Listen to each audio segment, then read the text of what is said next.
如果要问现在中东开战哪个国家最紧张的话，可能很多人心里都有一个名字，伊朗。其实不是，最慌的是几千公里之外的韩国。这个答案听起来有点奇怪，中东打仗关韩国什么事儿？人家导弹又打不到首尔。可翻开这几天的韩国媒体，就会发现韩国人真的坐不住了。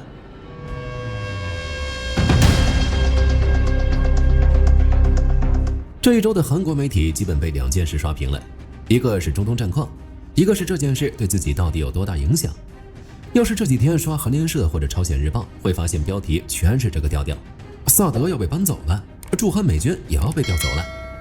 3月3日，朝鲜日报直接发了一篇长文，整篇文章就说一件事：如果战争持续时间超出预期，美军可能选择把部署在韩国的反导系统转移到中东。韩国战略问题研究所的高级研究员林哲君更是公开表达担忧。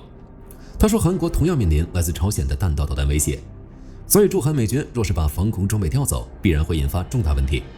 这是确有其事，还是韩国人在自己吓自己？3月5日晚上，乌山空军基地出现了实打实的动静。据韩联社援引消息人士称，驻韩美军把原本部署在其他基地的爱国者拦截导弹发射架和导弹全部转移到了乌山基地。除了原有的连队，基地里还新增了额外的发射架，数量明显增加。更引人注目的是，5日晚上，2架美军大型运输机 C-17和比它还要大的 C-5被拍到同时停在乌山基地。C-17定期来韩国运送装备和兵力，停靠在这里属于很正常的事。但结合上述举动以及 C-5的到来，萨德被送往中东的可能性正被无限拔高。不过以目前情况来看，这批装备到底是不是要运往中东，还是要打一个大大的问号。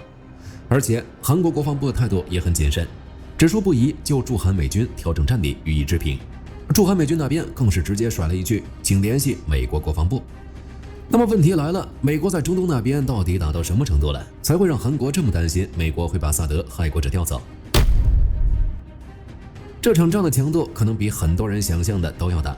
根据美国中央司令部司令库珀自己公布的数据，到3月3日，美军已经投放了2000多枚弹药，打击了近2000个伊朗目标。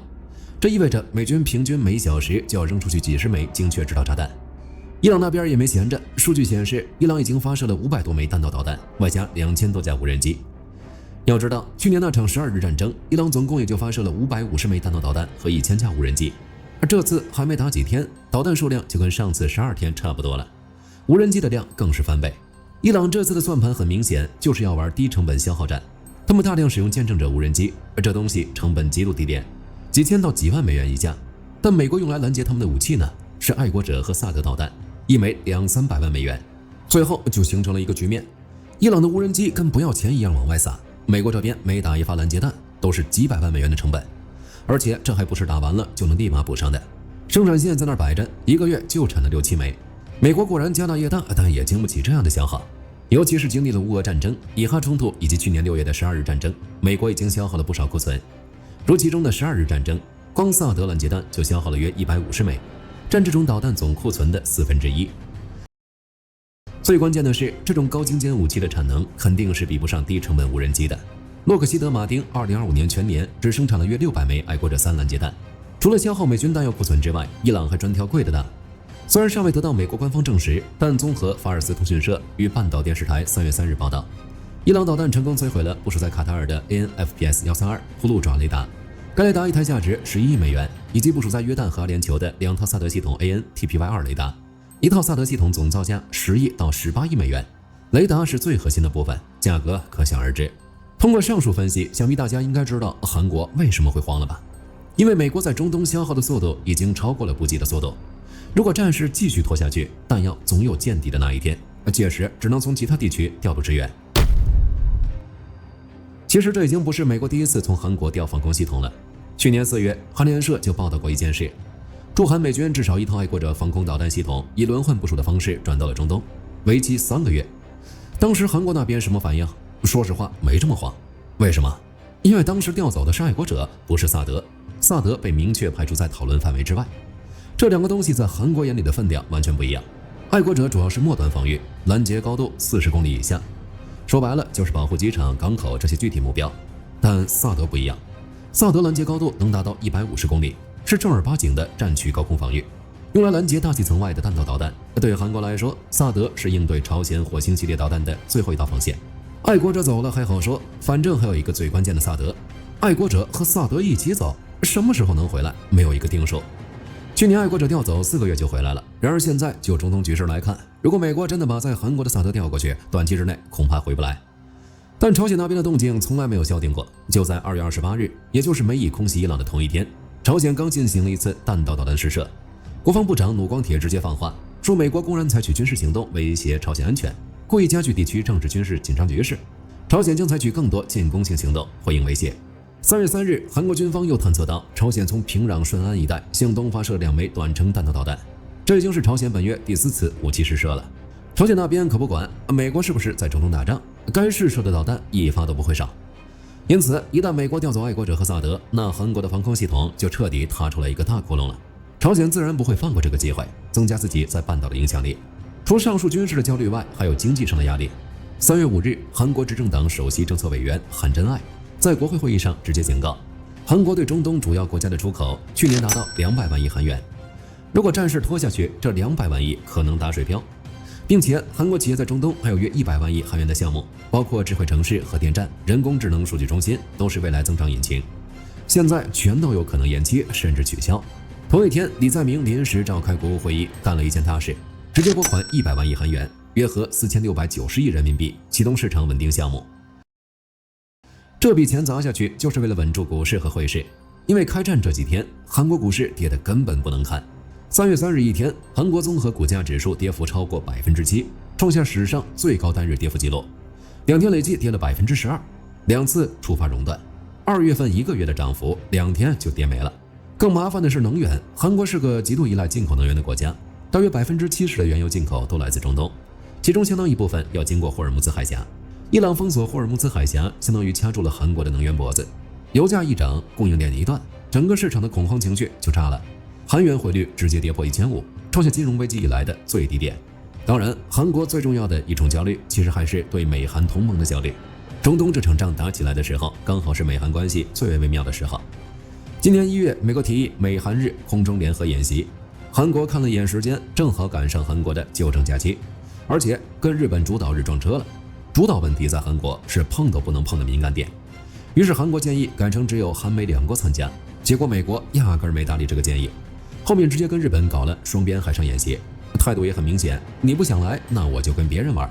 紧接着又出问题了，原本3月9日到19日，美韩要搞一场叫自由护盾的联合军演，原本按照计划应该在2月25日对外公布演习相关规划，但是美国和韩国在演习规模上没谈拢，发布时间直接推迟。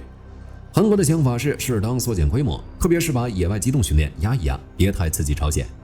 但美国的态度很明确，演习强度不能动，该多大就多大。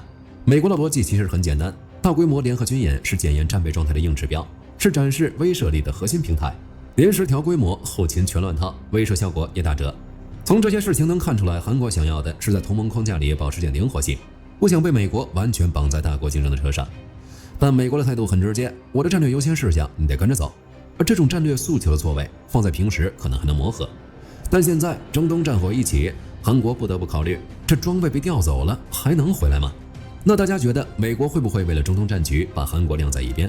韩国在此期间又做了哪些行动来试图挽留萨德系统？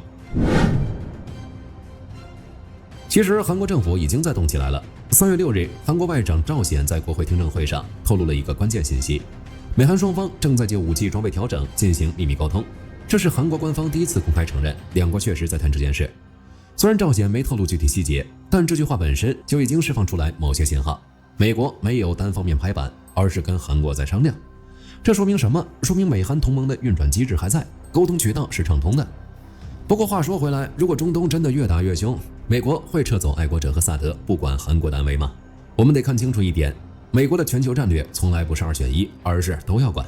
去年从韩国调走爱国者的时候，美国同时也在向朝鲜半岛增派其他战力，保持整体威慑水平没掉下来。如果这次真的要调动萨德，美国也不可能拍拍屁股走人，真的把韩国丢下不管。赵显在会议上有另一句话，原话是韩美协防态势在任何情况下都不会出现问题。这句话怎么理解？站在韩国的角度，这其实就是一颗定心丸。而且仔细想想，美国在中东打伊朗，跟他在东亚的战略布局本质上是一回事。都是维护盟友应对威胁。今天美国在帮以色列拦截伊朗的导弹，明天朝鲜真动手了，美国一样会帮韩国拦，区别只是战场不一样，但逻辑没变。所以韩国现在该慌吗？慌是正常的，毕竟家门口的导弹威胁是实打实的，经济的崩盘也是真的。但慌完之后，有个基本事实得看清楚：美韩同盟不是靠1、2套装备撑起来的，而是靠几十年的联合指挥体系、情报共享机制、军事演习磨合堆出来的。装备可以调走再调回来，但这套体系不会散。美国在中东打得再猛，也不会忘了东亚这边还有个朝鲜。毕竟朝鲜那头的导弹瞄准的可不只是首尔。本期视频到这儿就结束了，各位觉得美国到底会不会调走韩国的萨德呢？欢迎在评论区留言，大家一起讨论。我是火力军，下期见。